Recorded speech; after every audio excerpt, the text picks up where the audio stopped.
El próximo domingo, la liturgia nos presenta un evangelio también muy conocido.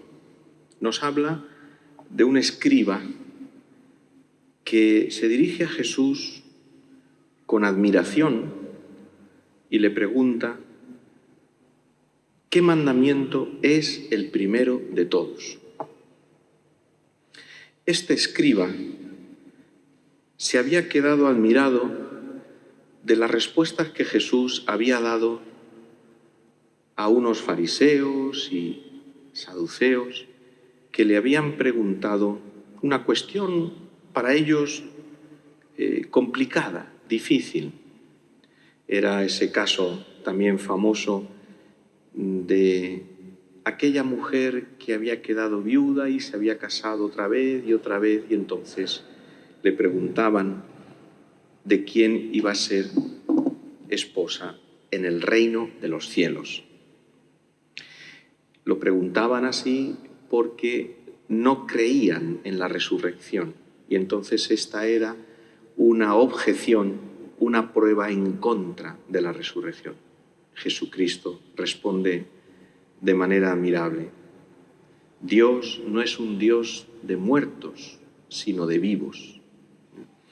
Y el escriba, admirado por la respuesta de Jesús, le plantea una pregunta que en aquella época también era bastante controvertida. Al final, los rabinos, los maestros de la ley, habían enumerado alrededor de 613 mandamientos y preceptos en la ley de Moisés, en la Torá. Y era difícil saber exactamente cuál de ellos podría ser el más importante, o mejor dicho, qué mandamiento era aquel del que dependían todos los demás.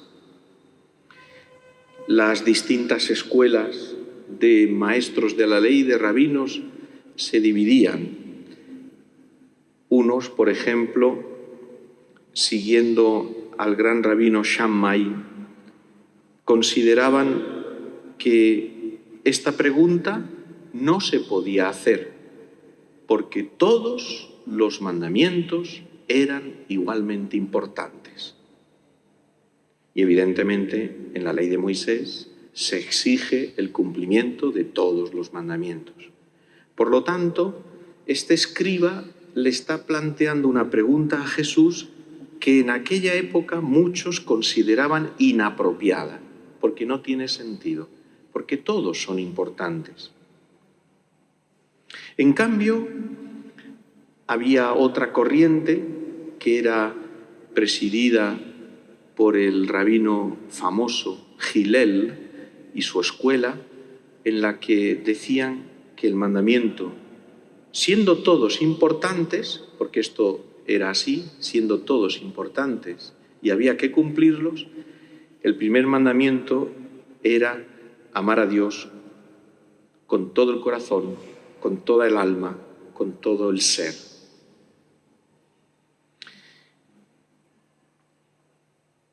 Jesús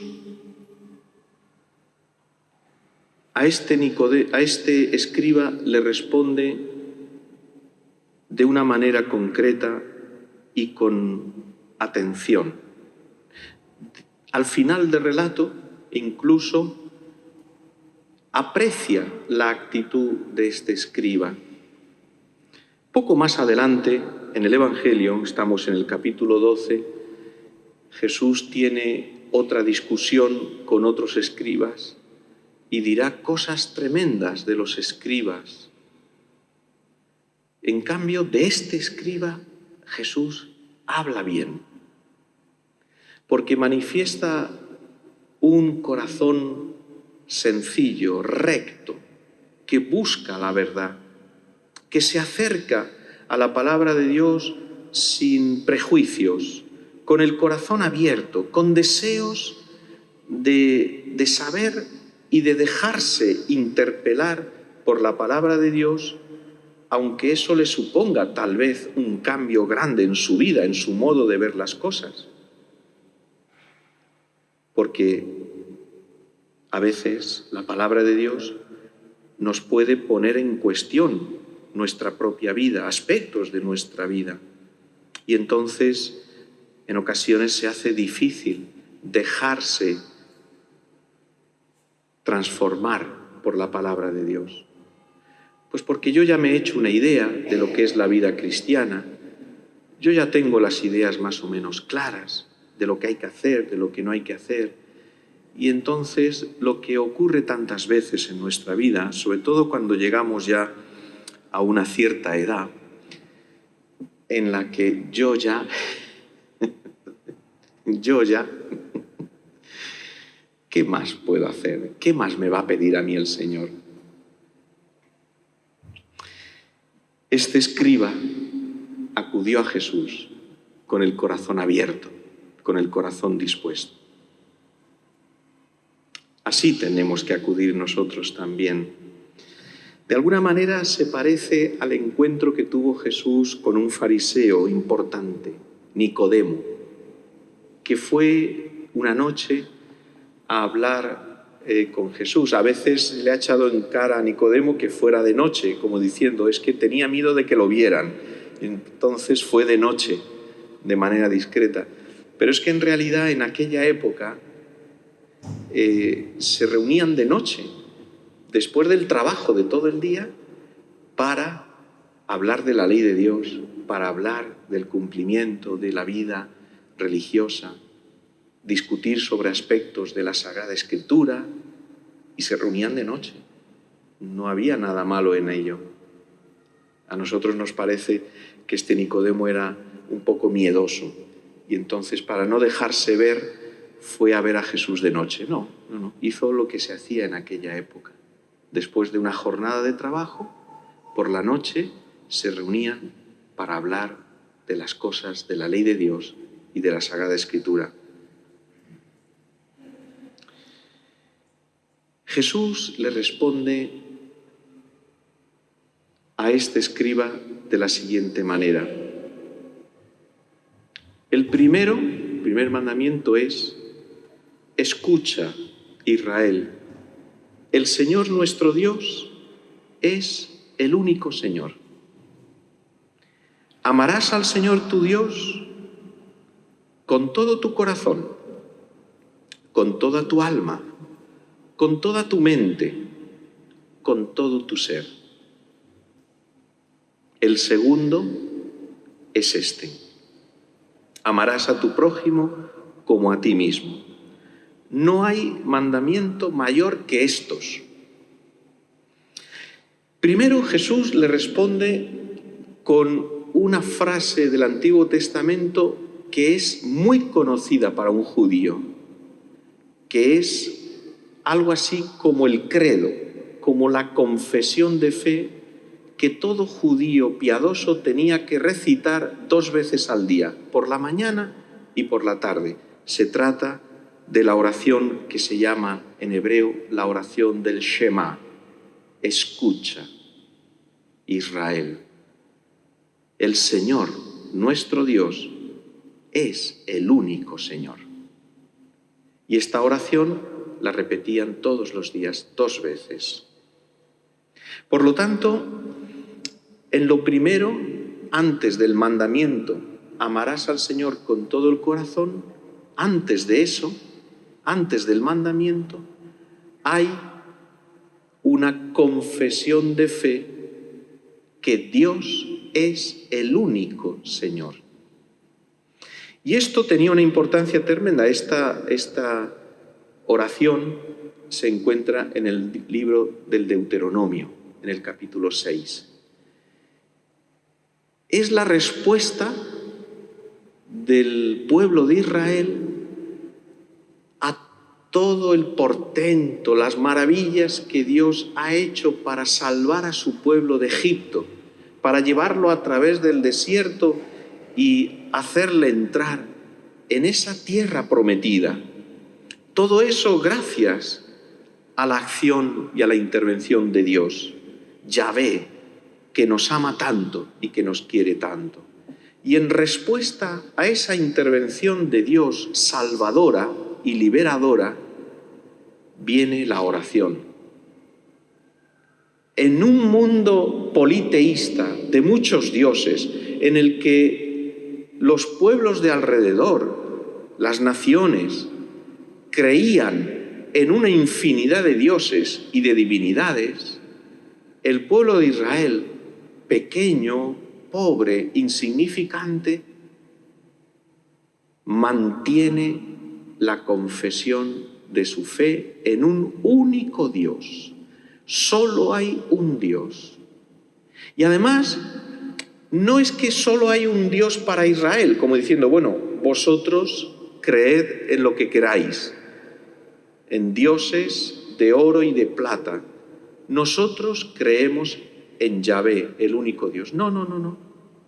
La fe del pueblo de Israel es que el único Dios de todos es Dios, Yahvé. No hay otro. Y esto es lo que da sentido a la fe y a la vida del israelita. Y esto es lo que explica el mandamiento principal. Si solamente existe un Dios, hay que amarlo con todo el corazón. El carácter único de Dios exige un amor único, total, absoluto a Dios. Este es el sentido del mandamiento que se encuentra en el libro del Deuteronomio y que Jesús lo toma para responderle al escriba. Y aquí aparece algo importante. Antes de que se nos exija el cumplimiento de un mandamiento, el amor de Dios, antes de ser un mandamiento, es un regalo de Dios. Y esto es lo grande, esto es lo importante.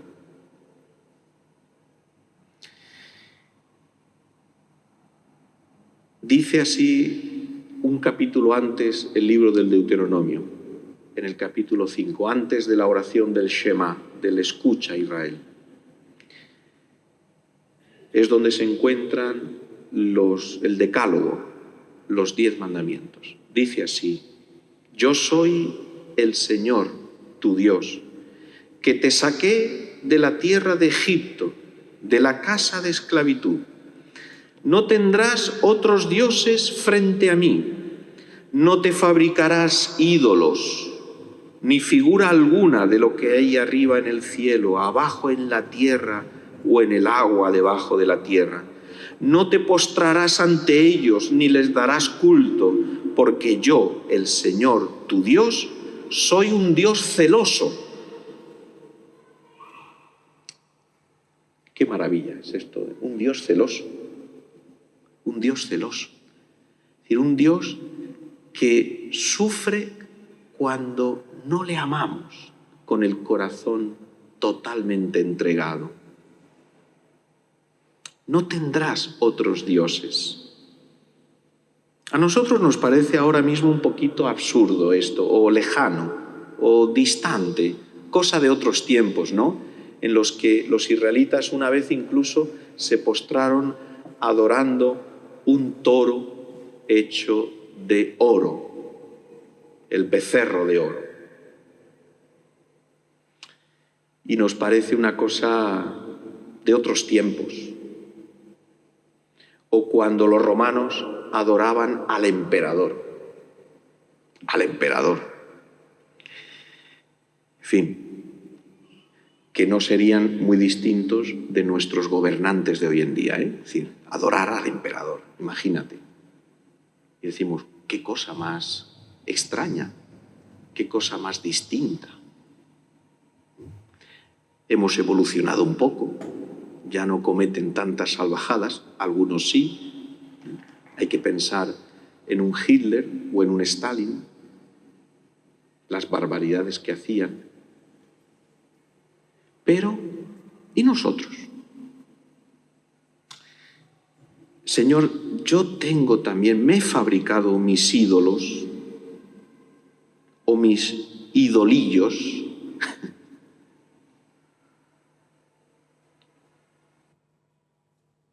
¿A qué cosas le entrego mi corazón? Mejor dicho, ¿qué hay en mi vida que me impide entregarme totalmente a ti, Señor? Orgullo, soberbia, ambiciones, comodidades, amor propio, amor al dinero, gusto por el aprecio y el aplauso de los demás, consideraciones, atenciones.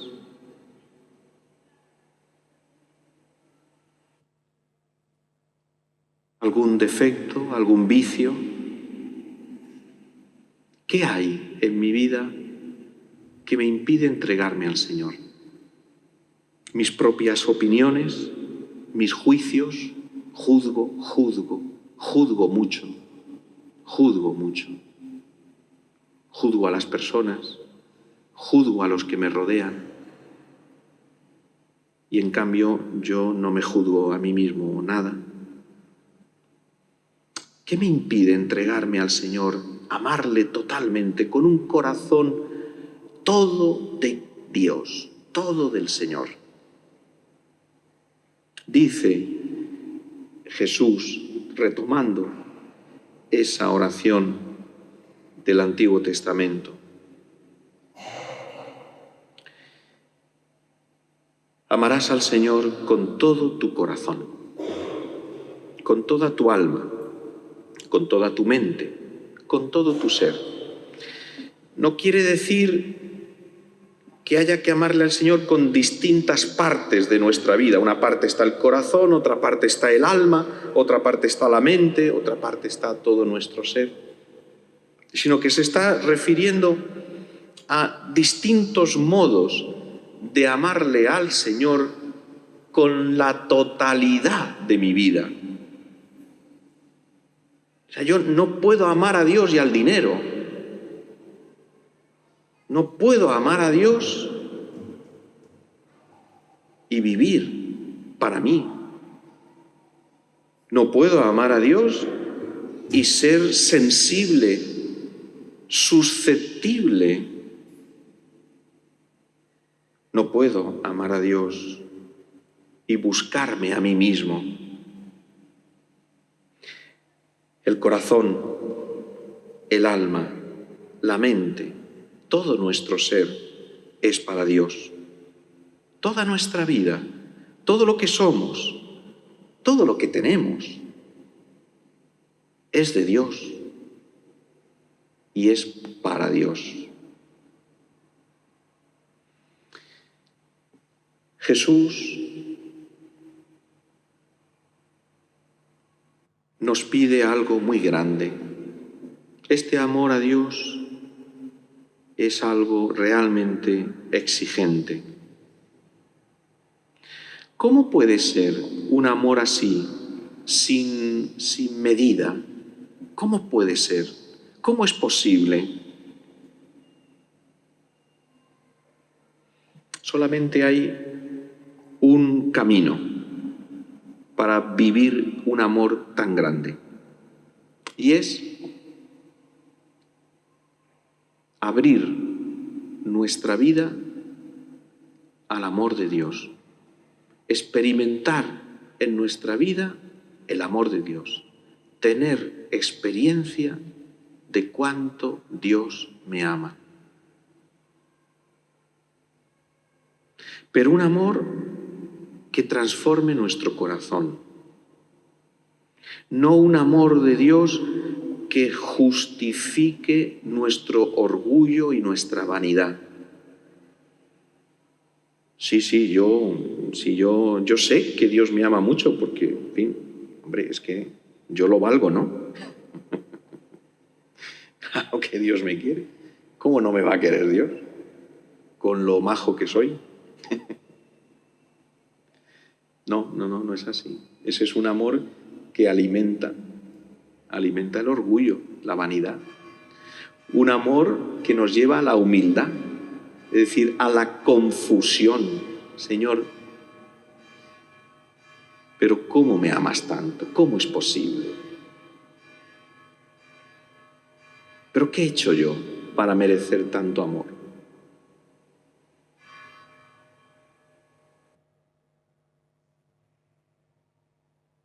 No es posible que me quieras tanto, Señor, si no valgo nada, si no soy nada, si no tengo nada. ¿Cómo es posible que me ames, Señor, tanto después de ver todo lo que te he fallado, todo lo que te fallo, todo lo que no hago bien, todo lo que no soy capaz, todo el desamor, todo el pecado, todo el orgullo, toda la soberbia, toda la envidia y la sensualidad? Y a pesar de eso, Señor, tú me quieres, me amas tanto. Un amor así, experimentar ese amor de tal manera que nos cueste levantar la mirada al cielo, como aquel publicano en el templo que se quedó al final diciendo: Señor, ten piedad de mí, ten piedad de mí. Mientras que delante estaba el fariseo diciendo: Señor, te doy gracias porque no soy como este, un pecador.